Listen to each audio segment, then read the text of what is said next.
핫 뜨거 핫 뜨거 핫 뜨거 핫 쉬지 않고 뛰는 내심. 노래는 핫뜨거 나오고 있는데 요즘 부동산 시장은 그렇게 뜨겁지는 않은 것 같습니다. 핫한 지역의 핫한 이슈 살펴보도록 하죠. 오늘은 김효선 NH농협은행 부동산 수석위원과 함께 상황 살펴보도록 하겠습니다. 위원님 나와 계십니까? 네, 안녕하세요. 네, 안녕하십니까 위원님. 대선 직전에 마지막으로 부동산 시장을 점검하는 시간이 됐습니다. 그거를 위원님과 함께 하게 돼서 영광이라고 생각하고 있습니다. 아무튼 최근에 서울주택의 평균 매매가가 10억 원을 넘었다고 해요. 이거 예전에 넘지 않았어요? 예전에 넘었다가 최근에는 조금 또 주춤했었는데요. 예. 아파트로 치면은 13억이 넘는 정도로 네네네. 이제는 다른 지방과는 뭐 크게는 6배, 7배가 차이 날 정도로 굉장한 웃음이 나오네요. 양극화가 예. 지금 진행이 되고 있는 상황입니다. 문재인 정부 때 출범 초기 6억에서 출범 말기에 12억, 정권 말기에 이렇게 올랐던 기억이 있는데 이게 내려왔다가 다시 올라왔다는 얘기네요.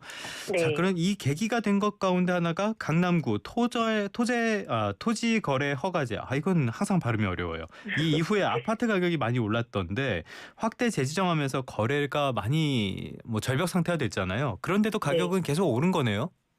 네, 계속 올랐습니다. 예. 일단은 토지가 재지정된 지역들이 강남 3구와 용산구 전체 아파트잖아요. 네. 그러니까 마치 이제 전국에서 이 네 지역이 가장 많이 오를 거라고 예상되는 지역이라는 인식들이 있어서 자산 여력이 되고 실제 거주가 가능하신 분들은 이 지역들을 위주로 보고 있고요. 예. 또 갖고 계신 분들은 이제 내놓을 이유가 크게 없기 때문에 매물과 이제 수급 밸런스가 맞지 않는 상황이 하나가 있습니다. 그리고 이제 잠깐 풀렸을 때 이 지역들에 매입하려고 하셨던 분들이 못 샀잖아요. 그러면 그 주변 지역에 다시 돌아보게 되겠죠. 근데 또 최근 들어서는 이제 과열이 되면은 그 주변인 지역들, 뭐 마포구라던가 뭐 이런 지역들까지도 잠글 수도 있다라는 얘기가 나오니까 최근 몇 주간은 정말 급하게 매물이 사라지고 매입이 굉장히 늘어나는 상황들이 발생하고 있습니다. 결국에 수요는 꾸준히 있는데 공급은 그걸 따라잡지 못하고 있다. 이런 상황을 촉발했다라고 봐야 될 것 같은데 강남 3구 쪽 이쪽에서 수요가 퍼져나간다면 어느 쪽을 보게 되나요? 강동이나 이런 쪽인가요?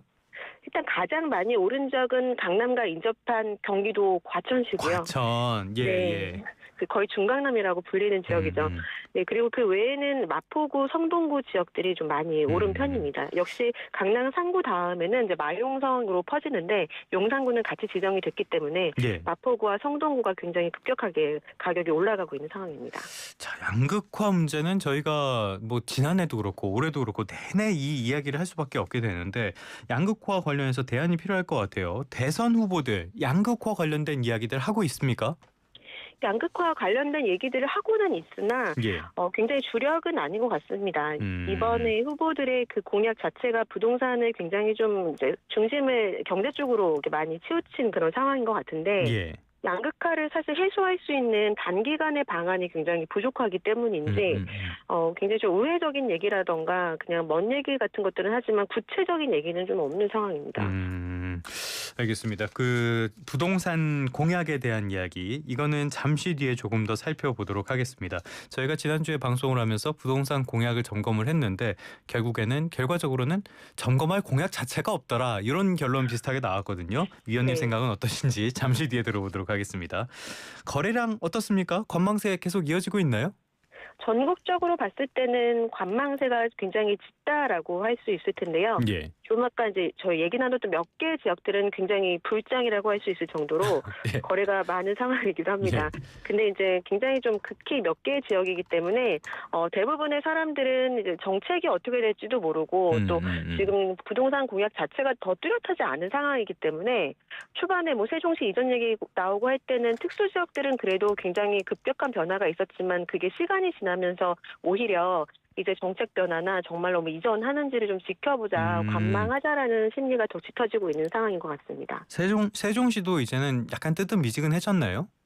예, 5월 들어서면서부터는 가격이 거의 고점 대비해서 80%, 90% 가까이 올라와서 그런지 그렇죠. 예. 네, 이제는 확실한 금액이 아니라고 생각하고 또 이전을 어디까지 할지는 지켜봐야 되잖아요. 네, 지금은 그래서 약간은 주춤한 모습입니다. 세종시도 주춤하고 전국적으로 관망세가 보인다. 자, 그렇다면은 여기에서 계기가 될 만한 게 아무래도 통화정책이 아닌가 싶은데요. 한국은행 통화정책 방향 결정회의가 내일 열립니다. 지금으로서는 인하가 유력한 상황인데 그런데 이 정도로 시장에 영향을 줄 가능성 위원님은 어떻게 보세요? 네, 아마도 이제 인하가 될 가능성이 높다라고 보여지는데 사실 이제 긴 그 금리의 이동이 없다가 인하가 되기 시작하면서 오히려 시장 금리, 그러니까 대출 금리는 이자 부담 같은 건 크게 줄지는 않았거든요. 맞아요, 예. 그래서 대출 금리는 오히려 더 오른 분도 있고 신용도에 따라 굉장히 다르기 때문에 사실 이번에 크게 그 인하하는 폭이 크지는 않을 거라고 생각이 돼서 실질적으로 느끼는 이자 부담도 사실은 크지 않을 것 같아요. 다만 이제 금리가 인하한다라는 그런 부분들이 심리적인 영향은 줄 수는 있어서 이게 이제 주택을 언제 매수할지 매도할지에 대한 타이밍을 결정하는 부분은 영향을 줄 것 같습니다. 아, 그렇다면은 아주 제한적인 영향 정도로 전망을 해봐도 되는 건가요?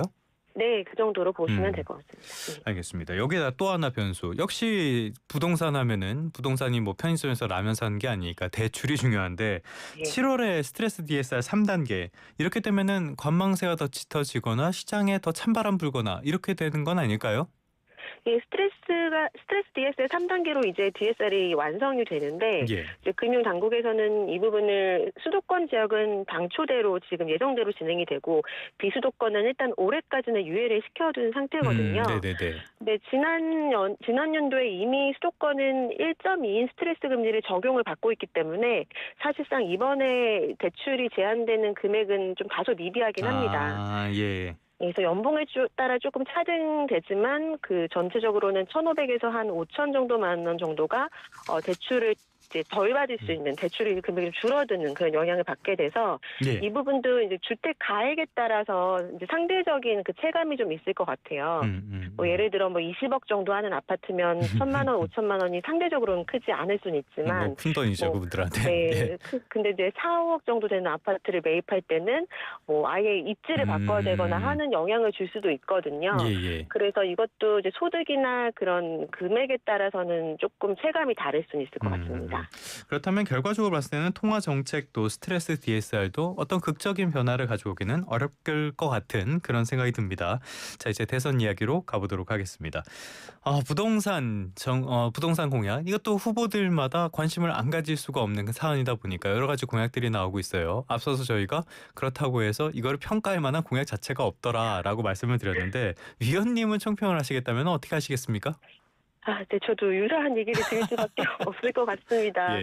예, 이번 대선처럼 그렇게 기자분들의 문의가 없는 적도 사실 많지 않았던 것 같을 정도로 부동산 공약 자체가 이제 무게중심이 좀 덜하고요. 그리고 내용을 보더라도 구체적인 내용이 좀 많이 빠져 있어서 평가를 하기에는 좀 섣부르지 않나 이런 내용들이 많더라고요. 하기는 진짜 이번 대선만큼 공약이 눈에 띄지 않고 논란이 되지도 않는 그런 대선도 어제도 저희 출연자 박주근 대표님과 이야기를 했지만 이런 대선은 정말 처음 보는 것 같습니다.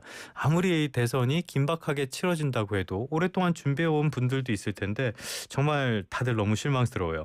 자, 하나만 좀 짚어볼게요. 내용 중에 사기 신도시 이야기가 나왔거든요. 이거 어떻게 봐야 돼요? 가능성이 있는 얘기예요? 그러니까 이게 가장 그나마 신선한 내용이었던 것 같아요. 대부분은 예전에 나온 내용이거나 굉장히 좀 구체적인 내용을 빠진 입에 올라올 만한 얘기를 아예 안 하는데 사기 신도시는 이제 공급에 대한 여러 가지 정책을 세워야 되는데 그 안에 이제 이재명 후보자는 도심 공급 같은 것들 전에 문재인 정권에서는 하지 않았던 이런 지원 확대에 대한 내용들도 이제 나오긴 했잖아요. 근데 도심 공급만으로는 좀 쉽진 않기 때문에 이제 신도시 얘기도 확대해서 하지만 이제 사기 신도시라는 또 새로운 하나의 공급책을 가져온 느낌이긴 해요. 그렇지만 아직까지 3기 신도시 자체도 완성이 되지 않았고 3기 신도시만도 예전에 나왔을 때만 해도 사업성이 그래도 잘 나왔던 때라서 사전 청약 이벤트 이런 것도 있었지만 지금은 이제 코로나 이후에 비용이 너무 증가되면서 사전 청약도 취소되고 또 예정대로 진행이 잘 안 되잖아요. 예, 예. 근데 여기에 사기 신도시를 얹어버리면 토지 부상부터 시작해서 그 한정된 재원에서 또다시 다른 이제 도세대까지도 지금 신도시를 건립해야 되기 때문에 사실 현실성이 조금은 좀 부족하지 않나라는 생각이 듭니다. 현실성 문제도 있고 애초에 눈에 띄는 공약도 없고 후보들 이름을 가리고 공약만 보면은 누가 누군지 알 수가 없는 그 정도 수준인데 어찌됐건 뭐 그 배경은 대충은 알겠어요. 그냥 논란을 만들기 싫은 거겠죠. 그렇다고 하더라도 이 내용은 꼭 들어갔어야 되는데 이게 안 보인다 싶은 거 위원님은 어떤 게 있습니까? 우선은 지금은 수요보다는 공급이 더 중요하다라고 판단해서 공급 얘기들을 다들 하기는 했는데요. 예. 어디에 어떻게 하겠다라는 구체적인 내용이 다들 빠져 있습니다. 지금 사기 신도시도 뭐 어디에 하겠다 이 내용은 없거든요. 그래서 그런 조금은 더 구체적이어야 되지 않나라는 생각이 들고요. 또 하나는 지금 지방 시장이 굉장히 좋지 않잖아요. 예. 그래서 양극화 문제를 사실 올라가는 지역을 정부가 어떻게 할 수는 없다라고 생각이 되는데 그렇지 않은 굉장히 비활성화된 지역들은 지원이 필요하거든요. 예, 예. 네, 거기에 대해서 좀 파격적인 세제 지원이나 민간임대 등록 제도나 이런 부분들이 이준석 후보 외에는 언급이 되지는 않아서 그런 지방에 대한 활성화를 어떻게 할 것인지에 대한 구체적인 내용이 좀 나왔어야 되지 않나라는 생각은 들더라고요. 일단 이준석 후보 쪽에 1점을 주도록 하겠습니다. 그나마 하나 있었어요. 이런 것들이 좀 TV 토론에서 다뤄졌어야 될 텐데 생각나는 거는 뭐 120원, 코끼리 이런 거밖에 생각이 안 나네요. 후보들이 공약 확대 공급 확대 이런 공약을 하긴 했는데 말씀하신 대로 구체성이 없다 보니까 이게 대선 이후 부동산 시장에 영향을 미칠 수 있을까 이 부분도 좀 궁금하거든요. 가능성 있다고 보십니까? 가능성이 사실상 현실적으로 없다라고 보여집니다. 별로 영향 없을 것이다. 예. 네, 전 정권 그리고 그전 정권까지 올라가서 얘기를 할 수밖에 없는데 네. 일단 문재인 정권 때는 공급을 사실상 전반기에는 거의 빠져 있었고 수요에 대한 부분만 있었잖아요. 네네네. 네, 그런 상황이라서 지금 이제 이재명 후보도 공급에 대한 이야기들을 좀 많이 하지 않는 상황인 것 같고 반면 윤석열 후보 때는 공급에 대한 공약만 거의 있었고 임기 동안도 공급에 대한 대책만 굉장히 많이 나왔었거든요. 예. 근데 그것도 사실은 이제 준공이 아니라 인허가를 목표로 했는데도 불구하고 달성하지 못했어요. 그렇죠. 예. 네, 그러니까 할 수 있는 걸 다 했다는 거죠. 그 당의 입장에서는. 그래서 이번에 만약 김문수 후보가 당선된다 하면은 이제 비슷할 텐데 그게 현실적으로 잘 되지 않은 걸 우리가 봤잖아요. 그렇죠. 그래서 예. 어떤 당이 들어오더라도 사실 정책도 그렇지만 지금 뭐 사업성 문제 같은 것들을 근본적으로 해결하지 않는 이상은 좀 이제 영향을 주기는 쉽지 않다라고 봅니다. 쉽지는 않은 상황. 자, 세금, 세제 혜택 같은 규제 완화도 유력 후보들의 공통점으로 꼽히는데요. 이게 양극화를 해소하기보다는 오히려 다주택자의 매수가 증가할 것이다. 이런 부정적인 전망도 나오거든요. 위원님께서는 어떻게 보세요? 예, 지금 세제 관련 내용들도 뭐 가장 유력하다고 생각되는 이재명 후보는 크게 뭐 언급을 한 게 없기는 합니다. 네. 근데 우리가 과거에 이제 당의 성격상 뭐 종부세나 이런 소위 부자세라고 불리는 세금이 올라갈 거라고 보여지잖아요. 네네네. 게다가 그 당시에 했던 공시지가 현실화가 멈춰 있는 상태라 적어도 그걸 다시 현실화시키지 않나라는 예상들을 많이 하고 있고요. 예. 그리고 또 가격이 올라가는 지역들을 규제할 가능성도 높아서 그걸 또다시 세제 같은 것들로 규제를 할 수밖에 없을 텐데 그렇게 되면 과거와 동일하게 이제 다시 또 더 똘똘한 한 채로 옮겨가지 않을까 생각들을 다들 하는 거죠. 일단 말은 저렇게 하고 있는데 실제로 집권을 하면은 현재 뭐 집권 정당의 이런 것들을 봤을 때 어떻게 될지 알 수 없으니까요. 좀 불안한 부분도 분명히 존재하는 것 같습니다. 자, 시장 상황 조금 더 살펴보고 마무리하도록 하겠습니다. 전세 같은 임대차 시장 이쪽은 여전히 가격이 많이 오르는 것 같아요. 전세가율이 오르고 있다고 하는데 그렇다면 이게 매매 시장으로도 전이될 가능성이 있는 거 아닙니까? 당연히 있다라고 보여집니다. 지금 전세 시장에서 이제 매매 시장으로 이제 다시 옮겨가려면 좀 중저가 위주로 보실 텐데 최근에 거래되는 것들을 보면은 고가 아파트 외에는 중저가 아파트들도 저가 매물 위주로 많이들 거래가 되고 있는 상황이거든요.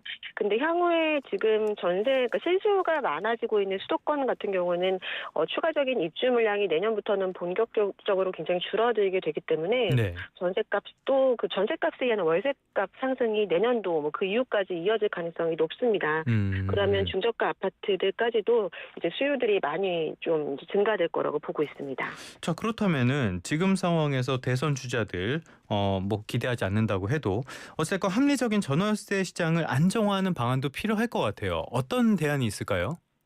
이게 좀 불안한 게 뭐 임대차 입법을 더 강화해서 4+4 뭐 이런 얘기도 나오고 했었잖아요. 네, 그렇죠. 그래서 사실 그렇게 이렇게 지금 전월세 시장을 잡기는 어려울 것 같아요. 그게 그 기간이 지나면 폭등을 하거나 뭐 폭락을 하거나 이렇게 더 불안정한 네네. 시장을 만들 수 있기 때문에 가격을 통제하기보다는 공급으로 이제 풀어줘야 될 수밖에 없는데요.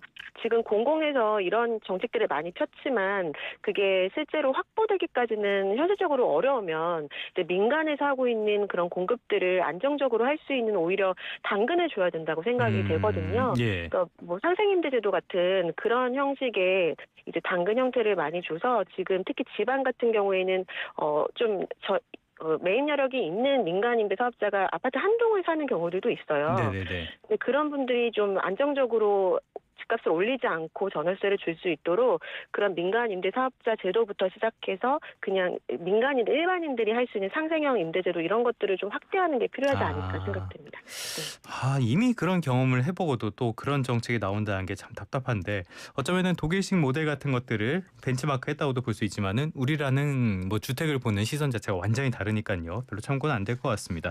자, 전월세로 거주하시는 분들 이 부분 역시 한번 주목을 해볼 필요가 있겠는데요. 전세 사기 여파 이렇게 여전한 상황에서 임대인 정보 조회 제도가 이번 벌써 확대 시행됐죠. 이거 전세 사기 피해 예방에 효과가 있을까요? 네, 어느 정도는 효과가 있을 거라고 이제 보여집니다. 지금 주택도시보증공사에서 전세금 반환 보증을 이제 가입주택해주는 보유 건수 같은 것들 그리고 예. 보증금지 대상 여부 이런 것들을 다 열람이 가능한데 사실 이것도 정보에 좀 취약한 계층들, 어르신들이나 이제 청년들 이런 분들한테 홍보하는 게 중요할 것 같고요. 예. 이런 임대인들이 어떤 사람인지 조회하는 것도 방지하는 차원에서는 중요한 부분이긴 하지만 이게 또 실질적으로 그게 됐을 때 처벌을 하는 이런 것들도 강화하는 게 같이 필요할 것 같습니다. 알겠습니다. 이런 부분도 참고를 좀 하셔야겠고요. 아무래도 불안한 시기니까요. 끝으로 이번 주 부동산 시장 한 줄 평으로 부탁드리겠습니다. 네, 서울 집값이 공급 부족이나 뭐 금리나 그리고 대선까지도 모두 기대감으로 바꾸는 그런 마법과 같은 역할을 하는 것 같습니다. 네, 이런 양극화를 잡아줄 그런 정권을 기대한다라고 말씀을 드리고 싶습니다. 기대가 됩니까? 공약해보면 네. 네, 여기까지만 하겠습니다. 네. 예, 지금까지 김효선 NH농협은행 부동산 수석위원과 함께했습니다. 오늘 말씀도 고맙습니다. 네, 감사합니다.